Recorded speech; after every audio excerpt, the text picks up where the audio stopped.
ਕੀ ਹਾਲ ਚਾਲ ਤੁਹਾਡੇ ਸਾਰਿਆਂ ਦਾ ਇੱਕ ਵਾਰ ਫਿਰ ਤੋਂ स्वागत है मेरे एक नवे पॉडकास्ट। तो गाइस जैसा कि आप ऑलरेडी मेरे पॉडकास्ट सुन रहे हैं, ये आज का हमारा 7th पॉडकास्ट है। इससे पहले 6 पॉडकास्ट कर चुका हूं जिसमें मैं आपको ऑलरेडी बहुत चीजें बता चुका हूं। बहुत ही बेहतरीन और अच्छे अच्छे गेस्ट जिन्होंने 36-36 लाख के पैकेज क्रैक किए हैं। डी शो जैसी कंपनी में, अक्रेजियम जैसी कंपनी में, माइक्रोसॉफ्ट फ्लिपकार्ट में इंटर्नशिप्स क्रैक करी है, ऐसे ऐसे गेस्ट के साथ मैंने पॉडकास्ट किए हैं। तो जरूर जाके उनके एक्सपीरियंस को सुनो, पूरे एक्सपीरियंस सुनो, बहुत कुछ जानने को मिलेगा। तो आज की जो हमारी गेस्ट रहेंगी वो रहेंगी मैधवी मौर्य, जिन्होंने इंटर्नशिप क्रैक किया अपने 3rd ईयर में। कहाँ पे? अमेरिकन एक्सप्रेस में। बहुत ही अच्छी और रेपुटेटेड कंपनी है अमेरिकन एक्सप्रेस में। वहां पे उन्होंने इंटर्नशिप क्रैक की है जो कि वो करेंगी 2022 में। तो बाकी की सारी इन्फॉर्मेशन हम डिटेल में उन्हीं से लेंगे। तो अभी फिलहाल हम वेलकम करते हैं अपने गेस्ट को। उनके वेलकम के लिए एक लाइक बटन दबा दो फटाफट वीडियो पे, बहुत कुछ जानने को मिलेगा। वीडियो को एंड तक जरूर देखना, चाहे डबल स्पीड करके देख लो, लेकिन वीडियो को एंड तक जरूर देखना, पूरी देखना। बहुत सारी चीजें आपको उनसे जानने को मिलेंगी। तो वेलकम करते हैं फटाफट मैधवी का। सो गाइस, अब मेधावी आ चुकी हैं और हम मेधावी से ही रिक्वेस्ट करेंगे कि एक बार अपनी वो इंट्रोडक्शन दे दे पहले सबको, फिर उसके बाद हम स्टार्ट करेंगे अपना पॉडकास्ट। तो मेधावी, अपनी एक छोटी सी इंट्रोडक्शन फटाफट सबको दे दो ताकि सब लोगों को पता लग सके कि तुम कहाँ से और तुमने क्या क्या कर रखा है। Okay, so hi everyone. I'm Medhavi. I'm currently pursuing BTech IT from IGDTUW. I have always enjoyed coding since high school, तो इसीलिए मैंने फिर इंजीनियरिंग भी ऑप्ट करी. That's it.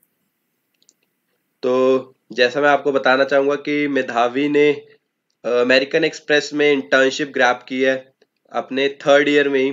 तो ये भी काफ़ी अच्छी बात थी। काफ़ी डिफिकल्ट होता है इंटर्नशिप क्रैक करना इतनी अच्छी कंपनी में। तो मेधावी ने वो किया है। इसी के बेस पे आज हम इनकी जर्नी स्टार्ट करेंगे। लेकिन हमें जो हमारा पहला क्वेश्चन रहेगा, जो हर पॉडकास्ट में रहता है, जिससे हम स्टार्ट करेंगे मेधावी, कि जब तुमने 10th पास किया होगा, 10th पास करने के बाद जब तुमने शायद, क्योंकि तुम भी इंजीनियरिंग में हो, तो बेसिकली बेसिक सी बात है कि तुमने पीसीएम सब्जेक्ट्स लिए होंगे। तो तब तुमको ये गोल क्लियर था कि तुमको इंजीनियरिंग करनी है और इंजीनियरिंग में सीएससी लेनी है, ऐसा कुछ क्लियर था तुमको? या तुमने भी बाकी सबकी तरह पीसीएम चूज किया कि ये सोच के कि इसमें सबसे ज्यादा स्कोप है, फिर उसके बाद हमको आईआईटी के बारे में बताया जाता है, फिर हमने उस पर फोकस किया, और उसके बाद जब आई 12th हो गया, हमारे मार्क्स आ गए, उसके बाद हमने सोचा कि अब इंजीनियरिंग करनी है तो कौन सी करें? ऐसा सफर था तुम्हारा, या तुम्हारा पहले से ही 10th के बाद डिसाइडेड था कि इंजीनियरिंग करनी है, वो भी कंप्यूटर साइंस में? तो मेरा इसका ये जवाब होगा कि मैंने हमेशा अपने इंटरेस्ट को फॉलो किया है। जैसे कि जब मैं 10th में थी तब मुझे हमेशा से ही साइंस बहुत पसंद थी। जैसे कोई भी लेक्चर होता था तो उससे पहले मैं पूरा चैप्टर रीड करके जाती थी, उसके बारे में मुझे पता होता था। तो इसीलिए मैंने फिर साइंस ऑप्ट करी क्योंकि मेरा उसमें इंटरेस्ट था। अब उसके बाद जब मैंने पीसीएम ऑप्ट करी तो मुझे थोड़ा सा ना इंटरेस्ट था कंप्यूटर वगैरह को लेके। तो फिर मैंने कोडिंग वाला सब्जेक्ट C++ भी ऑप्ट करा एज अ एडिशनल सब्जेक्ट। फिर क्या हुआ कि मेरा इतना पीसीएम में बना नहीं जितना मेरा C++ में बहुत अच्छा इंटरेस्ट बना। तो इसलिए मैंने आगे जाके फिर सोचा कि अब मुझे कोडिंग की लाइन में ही कुछ ना कुछ करना है, तो इसलिए मैंने इंजीनियरिंग ऑप्ट करी। फिर मैं आईटी ब्रांच के लिए गई। ठीक है, तो मतलब तुमने 11th-12th में कोडिंग से तुम्हारी इंट्रोडक्शन हो गई थी और तुमने सीखना शुरू कर दिया था, मतलब कि तुम्हारा वहीं से इंटरेस्ट बन चुका था। हाँ, मेरा बहुत अच्छा इंटरेस्ट था। मैंने उस टाइम पे सी भी पढ़ी थी, C++ भी पढ़ी थी। तो एक्स्ट्रा मैं हमेशा पढ़ती थी कोडिंग में। तो तब तुमने कितने लेवल तक पढ़ी थी? मतलब कि बहुत अच्छा लेवल था, या बस बेसिक्स के ऊपर ऊपर से पढ़ा हुआ था लेकिन कुछ ज्यादा नहीं, या बहुत अच्छे लेवल पे तुमने कोडिंग पे प्रैक्टिस कर ली थी?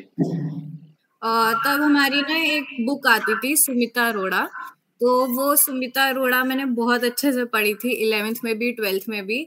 और उसके अलावा एक मेरे पास पूरे बोर्ड्स के क्वेश्चन पेपर का पूरा बंडल था, मैंने वो किया था। और अपने इंटरेस्ट के लिए मैंने थोड़ा आगे, जैसे लिंक्ड लिस्ट होता है, ये सब समझ नहीं आता 11th 12th में, चाहे कितने भी अच्छे टीचर्स हो बट वो इतने अच्छे से समझा नहीं पाते। तो ये सब मैंने अपना खुद रिसर्च कर करके पढ़ा था। तो मैं कह सकती हूँ कि बेसिक्स और थोड़ा अपना इंटरेस्ट के लिए थोड़ा सा एक्स्ट्रा। ठीक है, तो मतलब काफी अच्छे लेवल तक की नॉलेज, बाकी बच्चों से कंपैरेटिव काफी अच्छी नॉलेज तुमने ऑलरेडी ले ली थी, काफी ज्यादा मेहनत करके आना। तो फिर उसके बाद जब तुम्हारे मार्क्स वगैरह आए होंगे, तुमने जेई मेंस ये सब दिए होंगे, तो उसके बाद तुम्हारे जब मार्क्स वगैरह आए होंगे, तब तुम्हारा ये डिसाइड हो गया था कि अब मेरे को जाना है तो कंप्यूटर साइंस में ही जाना है, या मतलब तुमको मैकेनिकल या कोई अदर ब्रांच मिल रही होगी, अच्छे कॉलेज में जो इससे बेटर कॉलेज होता, लेकिन वहां पे ब्रांच तुमको कोई और मिल रही है, तो तुम्हारा ये डिसाइडेड था कि कंप्यूटर साइंस में ही जाना है, चाहे मैं प्राइवेट कॉलेज में जाऊं, चाहे इससे छोटे कॉलेज में जाऊं, चाहे जो कॉलेज में तुम हो वहां पे जाऊं? तो इसके लिए मैंने बहुत सारी काउंसलिंग्स फिल करी थी। तो एक जैक था, तो जैक में मेरे को डीटीयू में बायोटेक ब्रांच मिल रही थी। मतलब ऐसा बोलते हैं कि डीटीयू ज्यादा अच्छा मतलब प्रेफर करना चाहिए देन आईजीडीटीयू, अगर तुम सोच रहे हो अपने करियर वाइज। बट मेरे को ये था कि मैंने हमेशा से अपने इंटरेस्ट को, अपने गोल्स को फॉलो करा है, जिससे मैं अपना 100% दे पाऊँ जो भी चीज में जो भी चीज में मैं जाऊं आगे।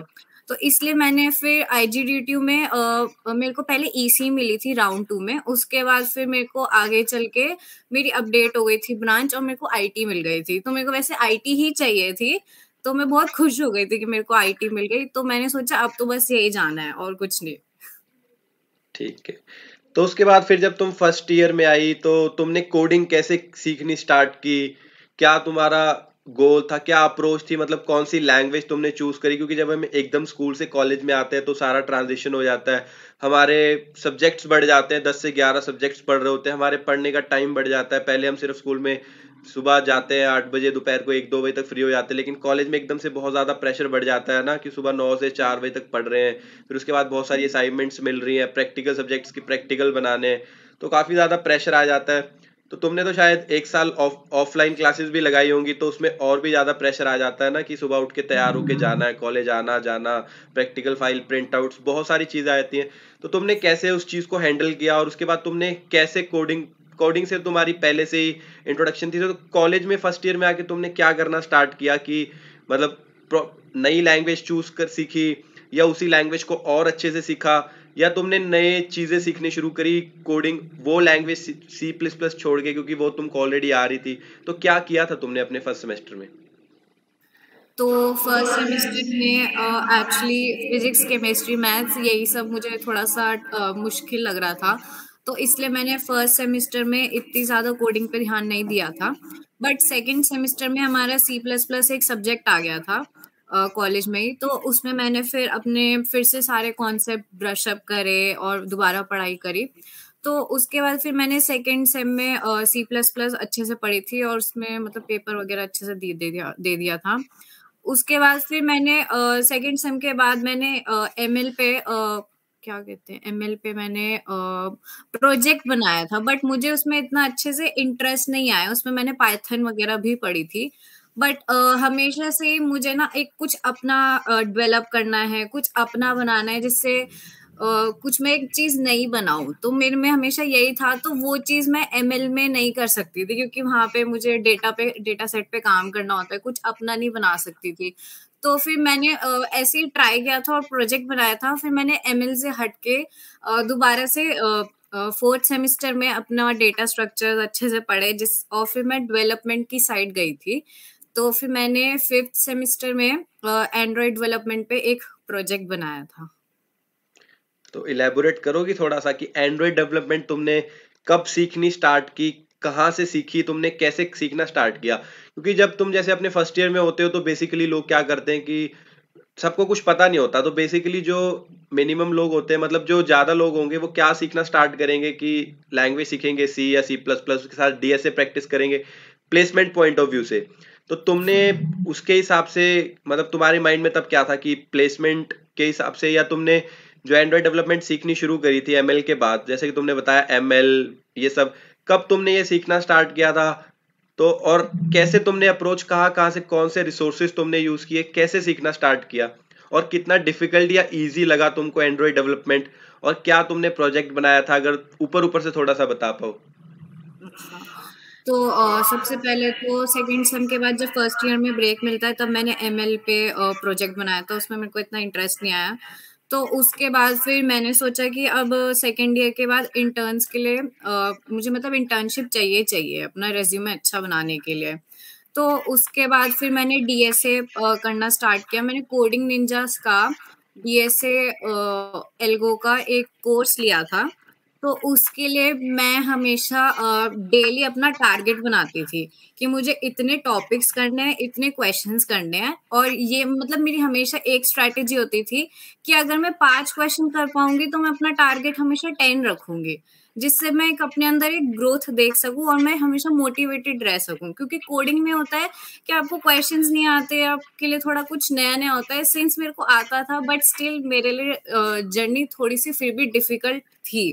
क्योंकि जो आपने स्कूल लेवल पे डीएसए करा होता है वो बहुत बेसिक होता है, बहुत छोटा छोटा होता है, आउटपुट बेस्ड क्वेश्चंस होते हैं, लूप लगे होते हैं, दैट्स इट। बट यहाँ पे आपको पढ़ना पड़ेगा डीपी, ग्राफ, लिंक्ड लिस्ट, सब कुछ बहुत बड़े लेवल पे था। तो फिर मैंने अपना सेकेंड ईयर लगाया था डीएसए पे।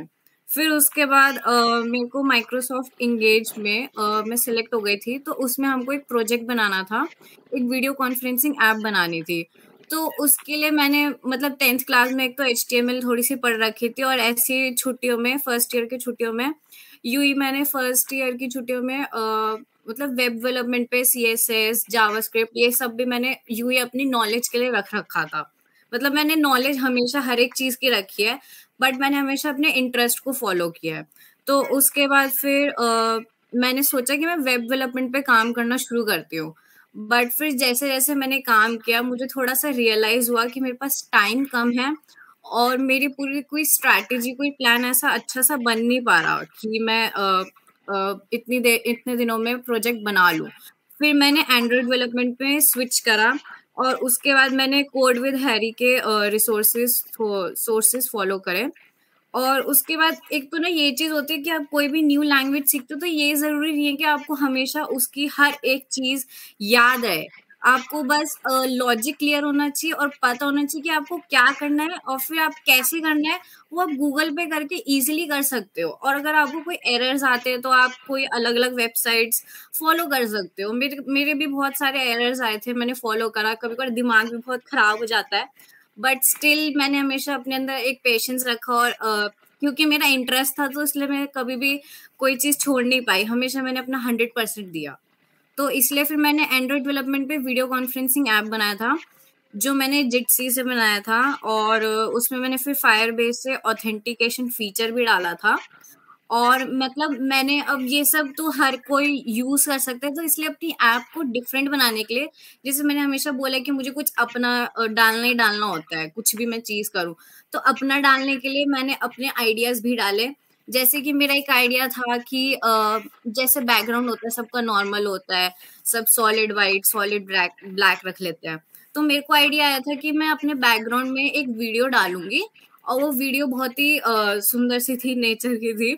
तो मैंने वो डाली थी जस्ट क्योंकि मुझे अपनी सेटिस्फेक्शन चाहिए होती है, मेरी कमिटमेंट होती है मेरे खुद से, कि मैं अपना जो भी काम करूँ बहुत अच्छा हो, और मतलब मैं खुद देखूँ तो मैं सबको प्राउडली बता सकूँ। तो फिर इसलिए मैंने फिर वो अपनी वीडियो भी डाली थी एज अ बैकग्राउंड अपनी खुशी के लिए और अपना थोड़ा काम डिफरेंट बनाने के लिए। तो ये मेरा एंड्रॉइड डेवलपमेंट पे प्रोजेक्ट था।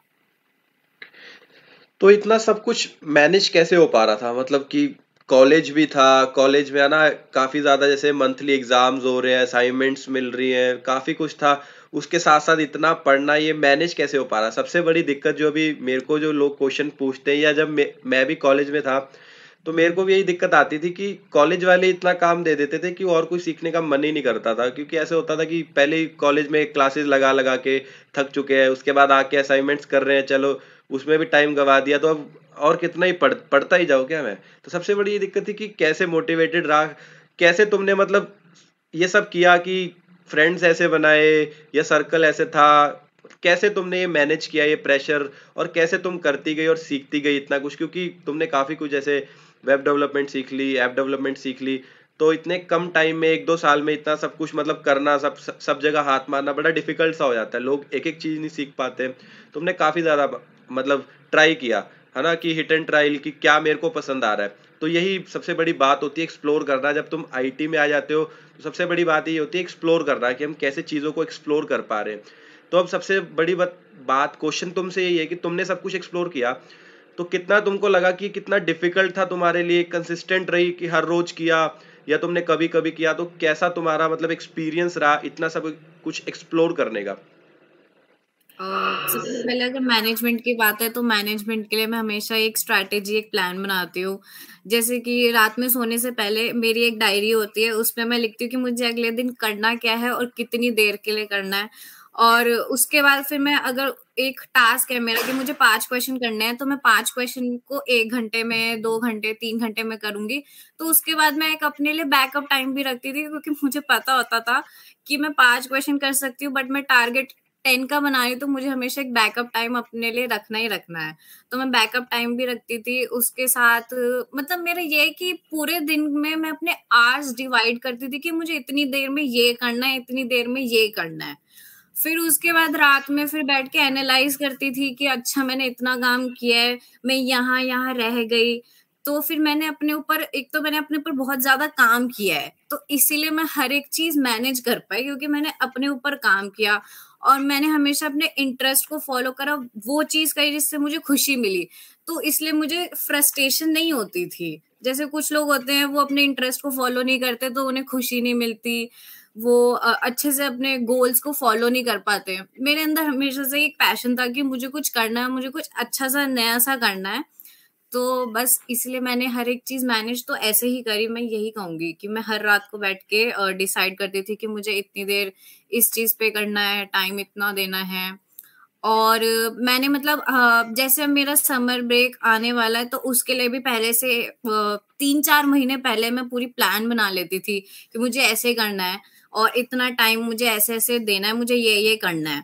जैसे मैंने सेकंड ईयर में पहले से ही सोच लिया था, सेकंड ईयर की स्टार्टिंग में मैं डीएसए स्टार्ट कर दूँगी, चाहे कुछ भी हो जाए, चाहे कितने भी मुश्किल सब्जेक्ट्स मिल जाए। जैसे अब पेपर आते थे कॉलेज के, तो कॉलेज के पेपर के लिए मैं हमेशा क्लास तो मैं अटेंड करती थी, क्लास अटेंड करती थी, तो मेरे दिमाग में रहता था कि अच्छा ये चीज़ है, ये चीज़ ऐसे-ऐसे होनी है, ऐसे-ऐसे पढ़नी है। तो मेरे दिमाग में थोड़ा-सा क्लैरिटी रहती थी कि मुझे ऐसे-ऐसे पढ़ना है। तो उसके लिए भी मैं 15 दिन पहले कॉलेज एग्ज़ाम्स के लिए पूरी अपने नोट्स बना लेती थी, अच्छे से पढ़ लेती थी। चाहे ऑफ़लाइन हो, चाहे ऑनलाइन हो। तो कॉलेज एग्ज़ाम्स मैंने ऐसे हैंडल करे हैं, और अगर उन 15 दिन में मैं कॉलेज के सब्जेक्ट्स के लिए टाइम दे रही हूँ, तो मैं हमेशा 1 घंटा या 15 मिनट कोई एक कोडिंग का क्वेश्चन रखूँगी, जिससे मेरी कंसिस्टेंसी और मेरा फ्लो बना रहे कोडिंग का। क्योंकि मैं कोडिंग अगर छोड़ दूँगी तो मैं सब कुछ भूल जाती हूँ। तो इसलिए मैं कोडिंग छोड़ नहीं सकती थी। तो अब पढ़ाई के अलावा एक्स्ट्रा तुमने कुछ किया हो, जैसे कोई बहुत सारे जो मैं पॉडकास्ट कर रहा हूँ उनमें लोग बता रहे हैं कि Microsoft engage program, MLM, MLH fellowship, ऐसे से बहुत मतलब इंटर्नशिप प्रोग्राम्स, ऐसे बहुत कुछ चीज़ें लोगों ने ज्वाइन की। तो क्या तुमने भी ऐसे कोई प्रोग्राम्स या कुछ कोर्सेज ऐसा कुछ ज्वाइन किया था एक्स्ट्रा अपनी पढ़ाई से बाहर जाकर? मतलब होगा सीएससी से रिलेटेड, लेकिन ऐसे कुछ कोर्सेज या इंटर्नशिप प्रोग्राम्स तुमने ज्वाइन किए हो? मैंने एक तो वर्ज़ियो का एमएल वाला करा था फर्स्ट ईयर में। एक मैंने वो डीएसए का कोडिंग निंजा का कोर्स किया था, और कुछ तो मैंने एक्स्ट्रा हाँ, मैंने टीसीएस का सॉफ्ट स्किल का कोर्स किया था फर्स्ट ईयर के ब्रेक में ही, क्योंकि मुझे ऐसा लगता था कि सॉफ्ट स्किल और कम्युनिकेशन स्किल हर एक कंपनी के लिए बहुत मैटर करता है। तो फर्स्ट ईयर में मैंने इतनी ज़्यादा कोडिंग पे ध्यान नहीं दिया था, तो मुझे लगा मुझे इस चीज़ पे भी काम करना स्टार्ट कर देना चाहिए अभी से ही। तो मैंने उस पे काम करना भी स्टार्ट कर दिया था, तो मैंने वो कोर्स भी किया था। ठीक है। तो उसके बाद फिर तुम थर्ड ईयर में आए होगे, फिर अब हम बात करेंगे तुम्हारी जो इंटर्नशिप तुमने क्रैक की है ना, अमेरिकन एक्सप्रेस में, तो वो तुम्हारी ऑन कैंपस अपॉर्चुनिटी थी। हाँ जी। तो क्या उसका प्रोसेस था, तुम अगर डिटेल में बता पाओ कि है ना, कैसे तुमको फॉर्म आया, फिर उसमें तुमने क्या क्या, तुम्हारे राउंड्स हुए, कितने राउंड्स हुए, क्या क्या उनमें तुमसे पूछा गया, कौन से सब्जेक्ट वहां पे तुमको, अगर जैसे सपोज करो किसी ने ऑफ कैंपस अमेरिकन एक्सप्रेस में क्रैक करनी है इंटर्नशिप, तो कौन कौन से सब्जेक्ट्स उस इंटर्नशिप को क्रैक करने में तुमको लगा यूजफुल रहे, कौन कौन से टिप्स ऐसी जो तुम्हारे रिज्यूम में तुमको लगी कि इंटरव्यू में ये मुझे काम आई, ऐसी कुछ चीजें अगर तुम बता पाओ। तो अमेरिकन एक्सप्रेस की अपॉर्चुनिटी ऑन कैंपस थी। तो पहला हमारा कोडिंग राउंड था। कोडिंग राउंड में मीडियम लेवल के क्वेश्चंस थे। एक ज़ोर ऑपरेटर पे था, और एक मतलब मीडियम लेवल क्वेश्चंस ही थे, डीएसए पे ही थे।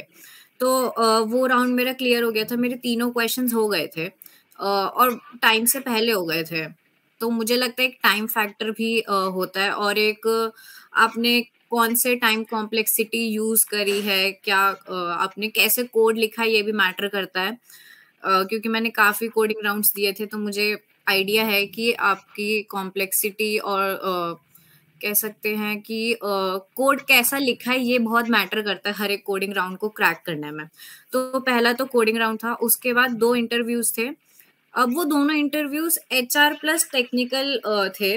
तो एचआर में वो आपकी पर्सनालिटी जानना चाहते थे कि आप कितना पैशनेट हैं, आप जो बोल रहे हैं वो एक्चुअली आप उसे कितना मीन करते हैं, उसके एग्जाम्पल्स भी वो जानना चाहेंगे कि प्रैक्टिकल एग्जाम्पल्स जो आप बोल रहे हैं वो कैसे मीन करते हैं। और बेसिकली वो आपको एचआर में तो यही होता है कि आपके पर्सनालिटी बेस्ड क्वेश्चंस पूछते हैं, और टेक्निकल बेस्ड क्वेश्चंस में कह सकती हूँ प्रोजेक्ट डिस्कशन हुआ था मेरा, वही एंड्रॉइड डेवलपमेंट वाला। उस पे उन्होंने पूछा था कि आपने क्या कैसे किया है, ये था। दोनों राउंड में इतना ही था। हाँ जी। तो कितना डिफिकल्ट लेवल था, कितने लोग, जैसे अभी मैं सिंपल से पूछूं तो कितने लोगों ने अप्लाई किया था और कितने लोग सिलेक्ट हुए, मतलब कितना डिफिकल्ट था प्रोसेस? इसमें ये था कि मुझे जितना याद आ रहा है कि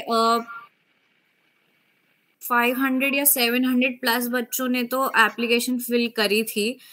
उसके बाद फिर उन्होंने खुद एक लिस्ट भी भेजी थी कुछ सिलेक्टेड बच्चों की कि यही बच्चे टेस्ट भी दे सकते हैं। आई गेस वो सीजीपीए पे शॉर्ट लिस्ट करे थे कुछ बच्चे, शॉर्ट लिस्ट करके फिर उन्हीं बच्चों को मेल वगैरह आई थी कि ये बच्चे टेस्ट के लिए अपीयर कर सकते हैं। तो उन्हीं का फिर कोडिंग राउंड हुआ था। उसके बाद फिर कोडिंग राउंड के बाद फिर इंटरव्यू के बेसिस पे उन्होंने शॉर्टलिस्ट करना स्टार्ट कर दिया था। मतलब फर्स्ट राउंड में ऑलमोस्ट सभी बच्चे अपीयर हो गए थे इंटरव्यू के लिए।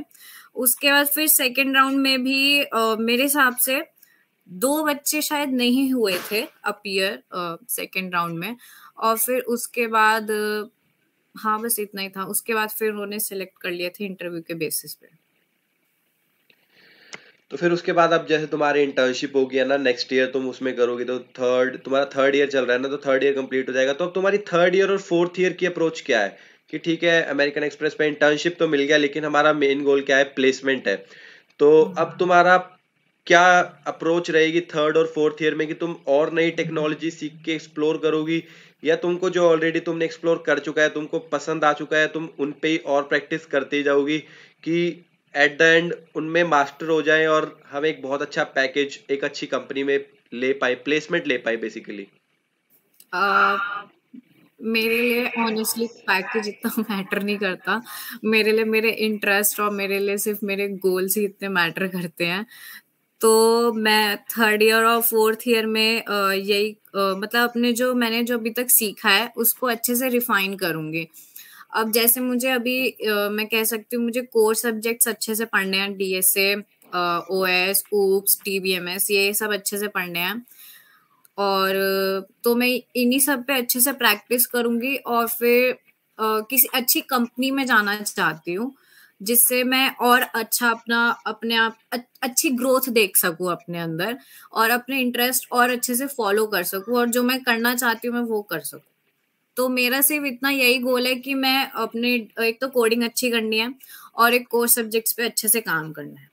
बस तो, इतना ही है, और एक अच्छी कंपनी में जाना, एक अच्छी पोजीशन पे हो जाना है, ऐसा मैंने सोचा है। सिर्फ इतना ही है अभी मेरा। तो कोई कंपनीज तुमने सिलेक्ट की है रिसर्च करके कि हाँ ये कंपनीज है जहाँ पे मैं अच्छा परफॉर्म कर सकती हूँ, या उस कंपनी में ये पर्टिकुलर रोल्स हैं जो मेरे को करने हैं? बेसिकली तो हम सब सॉफ्टवेयर इंजीनियर पे ही जाएंगे, लेकिन फिर भी अगर स्पेसिफिकली कुछ कंपनीज में कुछ अलग रोल्स होते हैं जो हमारे लिए किसी किसी के लिए बहुत सही होते हैं, तो ऐसा कुछ रिसर्च किया है तुमने? या कोई ऐसी कोई हाँ, कंपनी जो तुमने सोची है कि हाँ इनमें से किसी एक में हो जाए तो बहुत सही है, ड्रीम कंपनी जैसे जिसको बोलते हैं? मेरी ड्रीम कंपनी सिर्फ माइक्रोसॉफ्ट है क्योंकि जब इंगेज में मैं थी तब मुझे वहाँ पे बहुत अच्छा लगता था। वहाँ पे जब उन उन मेंटोर से आप बात करते हो ना, एक अच्छी सी फीलिंग आती है कि हाँ ये लोग माइक्रोसॉफ्ट में है, और मतलब बहुत स्वीट लोग होते हैं एमएस में। मैंने मतलब काफी लोगों से इंटरेक्ट करा है एमएस के।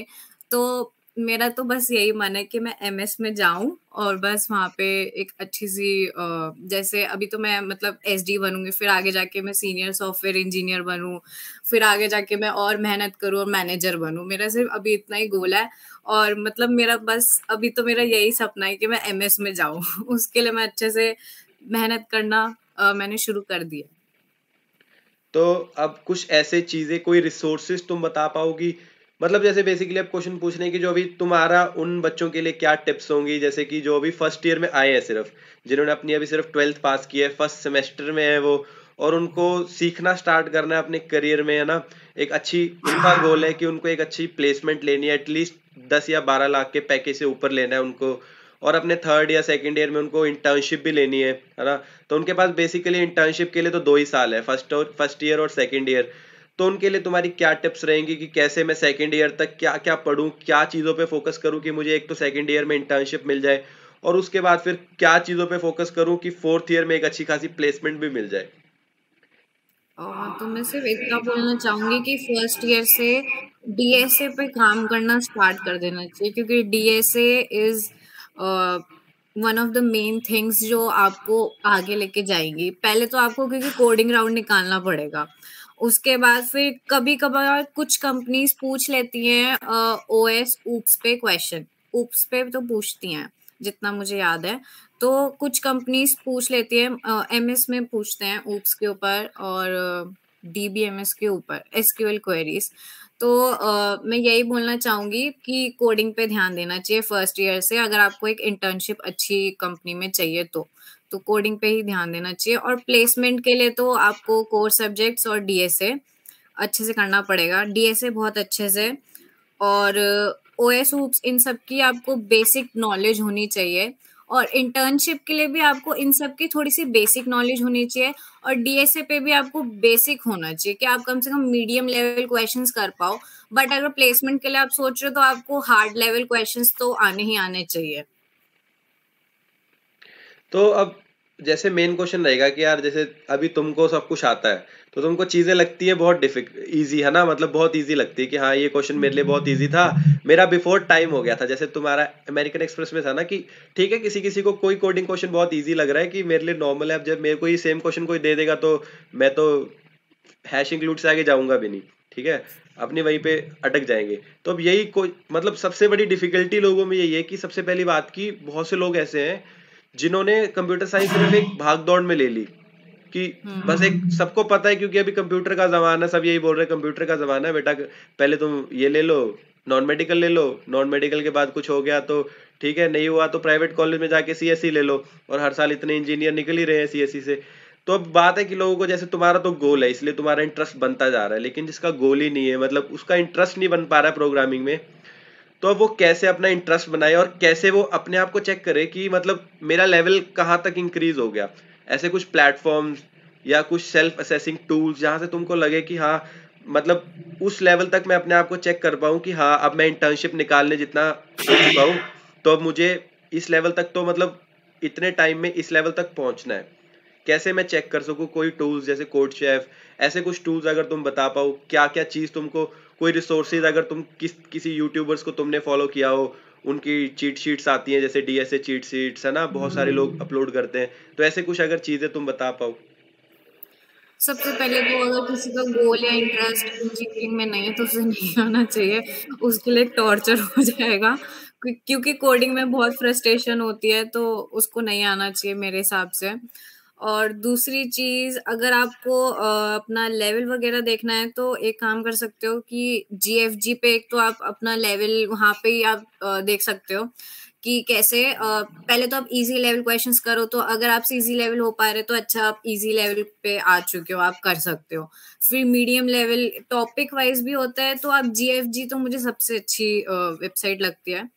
और मैंने यूट्यूब पे पेप कोडिंग के डीपी की सीरीज अच्छे से पढ़ी थी, तब मुझे जाके डीपी आई थी, क्योंकि डीपी में कई लोगों को होता है कि मुश्किल होती है। तो मैं डीपी के लिए तो पेप कोडिंग बताऊंगी। बाकी आप कोडिंग निंजा का कोर्स करोगे तो लिंक्ड लिस्ट अच्छे से हो जाएगा वहां से, और लिंक्ड लिस्ट हो जाएगा।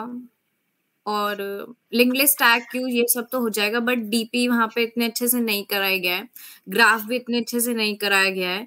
तो हैश मैप ये सब तो आप कर सकते हो कोडिंग निंजा के कोर्स से, बट जो यूट्यूब पे आपको थोड़ा थोड़ा देखना पड़ेगा डीपी और ग्राफ। तो यूट्यूब के लिए मैं पेप कोडिंग ही बताऊंगी। अब वहां पे क्या होता है कि कुछ लोग होते हैं जिन्होंने सी प्लस प्लस पे कर रखा होता है हमेशा से, तो वो जावा में कराते, तो इतना मुश्किल नहीं होता है। कुछ लोग होते हैं बहुत ज्यादा डर जाते हैं कि मैं कैसे करूंगा, जावा है यहाँ पे, तो जावा तो मेरे को आती नहीं। तो अब जैसे वो लोग अपना उनका ना एक वो है, प्लेटफॉर्म है जहां पर आप अपना स्विच करके कर सकते हो। तो मेरे हिसाब से आपको इंटरव्यू बिट पे सारे क्वेश्चंस मिल जाएंगे पेप कोडिंग के। अब वो नाम अलग हो सकते हैं, बट आप एक बार ही सर्च करोगे जो पेप कोडिंग के यूट्यूब वीडियो पे नाम दे रखा है उसी नाम से, तो आपको वो क्वेश्चन मिल जाएगा। और इंटरव्यू बिट पे हर एक क्वेश्चन है पेप कोडिंग का, तो डीपी ग्राफ वहां से अच्छे से हो जाएगा। बाकी सारे टॉपिक्स आपके कोडिंग निंजा वाले कोर्स से हो जाएंगे। अगर आप कोडिंग निंजा का कोर्स नहीं लेना चाहते हो तो उसके लिए फिर आप कोई भी एक पेप कोडिंग का ही उठा लो। पेप कोडिंग पे हर एक मतलब मैंने देखे थे उनके प्लेलिस्ट कि उन्होंने भी सेम वही क्वेश्चंस करा रखे हैं, मतलब फ्री रिसोर्सेज हैं उनके, और सेम वही क्वेश्चंस करा रखे हैं। जैसे कि मिड पॉइंट निकाल दो लिंग्विस्टिक्स का, तो वही सेम क्वेश्चंस है, आपसे हो जाएंगे। और सी प्लस प्लस से मतलब जावा में इतना वो सोचना नहीं चाहिए, वो भी हो जाता है थोड़ा। हाँ ये है कि सोचना पड़ेगा, अपना दिमाग लगाना पड़ेगा, मेहनत करनी पड़ेगी। तो और किस चीज के लिए हम इतना काम कर रहे हैं, वो तो करना ही पड़ेगा अगर आपको क्रैक करनी है कहीं पे प्लेसमेंट या इंटर्नशिप। तो वैधवी काफी क्वेश्चंस जो मेरे क्वेश्चन से ऑलरेडी क्लियर हो चुके हैं ना, जो मेरे को पूछने थे। तो अब लास्ट का तुमसे पूछना चाहूंगा, अगर तुम्हारी तरफ से ऐसी कोई तुम्हें लगा हो कि मेरे को ये क्वेश्चंस पूछने चाहिए थे, मैंने मिस कर दिए, या तुमको ऐसा कोई पॉइंट ऐड ऑन करना हो, लास्ट की कुछ टिप्स हमारे व्यूअर्स जो देख रहे हैं उनके लिए। मुझे जितना याद आ रहा है कि आपने मुझसे क्वेश्चन पूछा था अमेरिकन एक्सप्रेस अगर हमें ऑफ कैंपस निकालनी है तो कैसे करें। तो ऑफ कैंपस अमेरिकन एक्सप्रेस का मैंने टेस्ट दिया था एक, तो मुझे जितना याद है वो कॉम्पिटिटिव प्रोग्रामिंग सीधा सेकेंड ईयर के लिए आ जाते हैं। मतलब क्वेश्चंस कॉम्पिटिटिव प्रोग्रामिंग पे होते हैं। कॉम्पिटिटिव प्रोग्रामिंग पे कौन से क्वेश्चंस होते हैं, बिट मैनिपुलेशन होता था, और एक फिर से उनका ज़ोर ऑपरेटर मुझे लगता है बहुत फेवरेट टॉपिक है। मतलब कोडिंग राउंड में भी था, उस ऑफ कैंपस वाले में भी था, ऑन कैंपस अपॉर्चुनिटी में भी था। तो ज़ोर ऑपरेटर तो बहुत ही उनका फेवरेट टॉपिक है, मुझे ऐसा लगता है। और बाकी प्रोबेबिलिटी एक कॉम्पिटिटिव प्रोग्रामिंग का टॉपिक होता है, मुझे उसके बारे में ज्यादा नॉलेज नहीं है, बट उस पे भी क्वेश्चन था ऑफ कैंपस। तो ऑफ कैंपस अगर आप सोचो अमेरिकन एक्सप्रेस का, तो आपको बहुत मेहनत करनी पड़ेगी। कॉम्पिटिटिव प्रोग्रामिंग पे आपको अभी से मतलब शुरू कर देना चाहिए अगर आप ऑफ कैंपस सोच रहे हो। ऑन कैंपस टेस्ट ना वैसे इजी होते हैं बेसिकली, अगर आप ऑफ कैंपस और ऑन कैंपस सोचो। और ऑफ कैंपस अगर आपको कोई भी कंपनी क्रैक करनी है तो आपको एक अच्छी सीजीपीए चाहिए, आपको एक अच्छा रेज्यूमे चाहिए, और आपको एक अच्छी स्ट्रॉन्ग कमांड चाहिए कोडिंग पे ऑफ कैंपस। ऑन कैंपस आप बेसिकली अपने सीनियर से पूछ के रख सकते हो कि क्या एलिजिबिलिटी क्राइटेरिया था मेरी इस फेवरेट कंपनी का, ऐसे करके पता कर सकते हो और उस हिसाब से प्रिपेयर कर सकते हो। और ऑन कैंपस टेस्ट भी आसान होते हैं और कम बच्चे होते हैं, तो सिलेक्शन होने का जो चांसेस होते हैं वो ज्यादा होते हैं। बस इतना पॉइंट ऐड करना चाहूंगी। और मैं एक और चीज बोलना चाहूंगी कि मैंने फर्स्ट ईयर से इतना अपनी सीजीपीए पे ध्यान नहीं दिया था, तो मैं ये बोलना चाहूंगी कि फर्स्ट ईयर से अपनी एक अच्छी सीजीपीए बनाना बहुत बहुत बहुत ज्यादा जरूरी है। क्योंकि हर एक कंपनी के लिए एक एलिजिबिलिटी क्राइटेरिया होता है कि आपको 8 सीजीपीए चाहिए तो आप मेरे टेस्ट में बैठ सकते हो, आपकी बैक्स नहीं होनी चाहिए। और ये कुछ लोग सोचते हैं ना कि बैक नहीं होनी, मतलब बैक हो जाएगी तो क्या हो जाएगा। नहीं, बैक भी बहुत मैटर करती है, डेड बैकलॉग, एक्टिव बैकलॉग, ये सब चीजें बहुत मैटर करती है। तो इस चीज पे भी ध्यान देना चाहिए कि आपकी कभी बैक ना ही आए तो बहुत अच्छा है। बाकी डेड बैक कुछ कंपनीज अलाउ करती है, कुछ कंपनीज नहीं करती है। अब वो आपके ऊपर है कि आप कैसे अपनी चीजें प्लान करते हो, स्ट्रेटेजाइज करते हो अपने गोल्स के लिए। तो बेसिकली ये एक अच्छी सीजीपीए मेंटेन करनी है, फेल नहीं होना है बिल्कुल भी, और अच्छे से कोडिंग और डीएसए सीखनी है। हाँ यही है। तो हमारा आज के पॉडकास्ट का ब्रीफ यही है कि अच्छे से पहले तो कॉलेज पे ध्यान दो, है ना।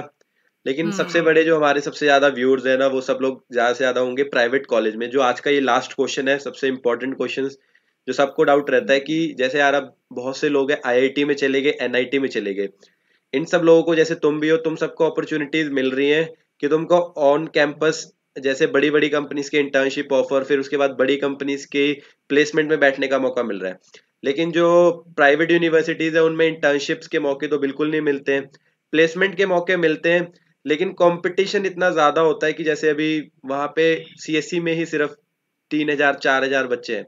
तो कंपटीशन इतना ज्यादा होता है कि एक अच्छा, मतलब जो बच्चा बहुत अच्छा भी है, उसके लिए भी क्रैक करना मुश्किल हो जाता है, क्योंकि उसके कंपैरेटिव में अगर 100 लोग भी हैं तो 100 लोग में से कंपनी सिर्फ एक या दो को लेके जाती है।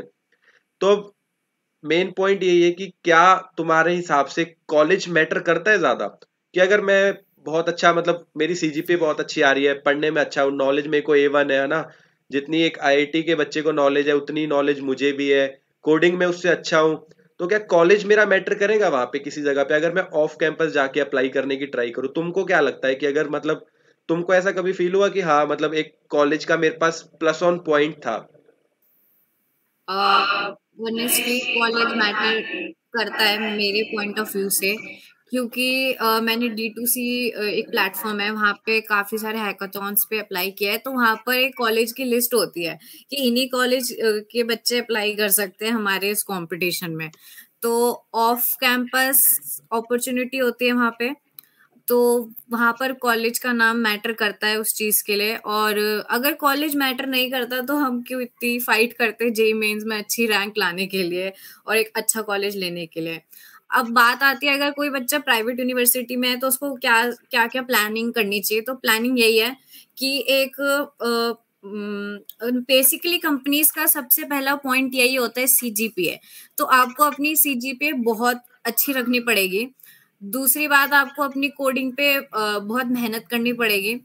तीसरी बात, आपको कुछ अपने अंदर एक एक्स फैक्टर निकालना पड़ेगा और कंपनीज को शो करना पड़ेगा। वो आप कैसे करो, जैसे कि अगर आपका कोई कोडिंग राउंड होता है तो कोडिंग राउंड में कई बार ऐसा होता है कि हमारा जो फंक्शन होता है वो फंक्शन हम 2-3 बार यूज कर सकते हैं। तो अब हम 2-3 बार यूज कर सकते हैं, मतलब 2-3 बार हम कई बच्चे 2-3 बार वो फंक्शन लिख देते हैं। तो आप क्या कर सकते, वहां पे ऊप्स के कॉन्सेप्ट लगा लो, या फिर अपना कॉम्प्लेक्सिटी पे ध्यान रखो। मतलब आपको अपने आप को कुछ यूनिक करके दिखाना ही पड़ेगा कि हाँ, मुझे अगर यहाँ पे सिलेक्ट करना है तो मुझे ये कुछ अपना एक्स फैक्टर रखना पड़ेगा।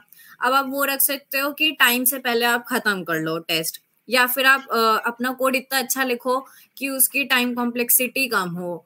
या फिर तीसरी चीज आप ये कर सकते हो कि मान लो आप कोडिंग राउंड में सेलेक्ट हो जाते हो तो आपको इंटरव्यू में अपने आप को दिखाना पड़ेगा कि मैं बहुत पैशनेट हूँ इस चीज के लिए, बहुत मेहनती हूँ। तो मेरे हिसाब से यही 3 चीजें मैटर करती है एक प्राइवेट यूनिवर्सिटी वाले स्टूडेंट के लिए: सीजीपीए, और अपने मतलब अपने आप को एक यूनिक दिखाना, और अपनी कोडिंग अच्छा रखना। तो थैंक यू मैधवी, यही सारे क्वेश्चन से कुछ डाउट्स थे जो बच्चों के आते हैं, जो मैंने तुमसे पूछ के क्लियर कर लिए। काफी अच्छे और डिटेल्ड आंसर मिल गए। तो आई होप जो लोग अभी इस पॉडकास्ट को देख भी रहे होंगे उनको भी काफी डाउट्स क्लियर हो जाएंगे, और कुछ ना कुछ उनको उनकी जर्नी में हेल्प मिल जाएगी, और वो जरूर याद करेंगे कि हमने कभी ये पॉडकास्ट सुना था तो इससे हमको कुछ पता लगा था। और जिन बच्चों को अगर कोई भी डाउट्स होंगे, कुछ भी पूछना होगा, तो मैं मैधवी का लिंक्डइन का लिंक नीचे डिस्क्रिप्शन में दे दूंगा। तो शायद अभी तुमको बहुत सारी रिक्वेस्ट भी आ जाएंगी, तो अगर किसी को कोई हेल्प चाहिए हो तो थोड़ी बहुत हेल्प भी कर देना, है ना? हाँ तो जी, बिल्कुल। थैंक यू अपना टाइम देने के लिए, और ऑल द बेस्ट तुमको। अमेरिकन एक्सप्रेस से ही पीपीओ मिल जाए इंटर्नशिप के बाद तो बहुत सही है। Thank you. तो all the best, thank you time देने के लिए। Thank you.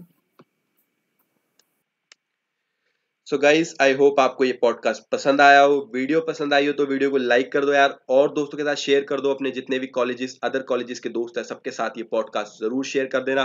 तो बहुत ही इंटरेस्टिंग स्टोरी थी यार, है ना? हर बार हमको कुछ ना कुछ नया सीखने को मिल रहा है, कैसे लोग क्रैक कर रहे हैं, कितना डिफिकल्ट था। आप सबके लिए अगर आपके कुछ भी अलग से क्वेश्चंस होते हैं ना, तो वो कमेंट में कर दिया करो, जो आपको लगते हैं कि मुझे पॉडकास्ट में पूछने चाहिए। जो जो आपको चीजें लगती हैं कि जैसे यार भैया पॉडकास्ट बहुत लंबा जा रहा है, उसको थोड़ा छोटा करो, क्वेश्चंस बहुत ज्यादा डिटेल में डिस्कस किए जा रहे हैं, डिटेल में आंसर कम बताना, आंसर 1 लाइन में बताओ, शॉर्ट करके बताओ। ऐसे जितने भी रिव्यूज हो आपके, या ऐसे कुछ गेस्ट जिनको आप जानते हो और आप चाहते हो कि भैया इनको इनवाइट करो चैनल पे, इनसे बातें करो और उनसे ये क्वेश्चन पूछो, तो वो भी कमेंट्स में बता सकते हो। तो ऐसे सारे सजेशंस आपके वेलकम है। वीडियो पसंद आई हो तो वीडियो को लाइक कर देना, शेयर कर देना, चैनल को सब्सक्राइब करना बिल्कुल मत भूलना। और इस पॉडकास्ट को एंड तक देखने के लिए बहुत बहुत थैंक यू। मिलते हैं ऐसे अगले किसी पॉडकास्ट में, तब तक के लिए बाय बाय।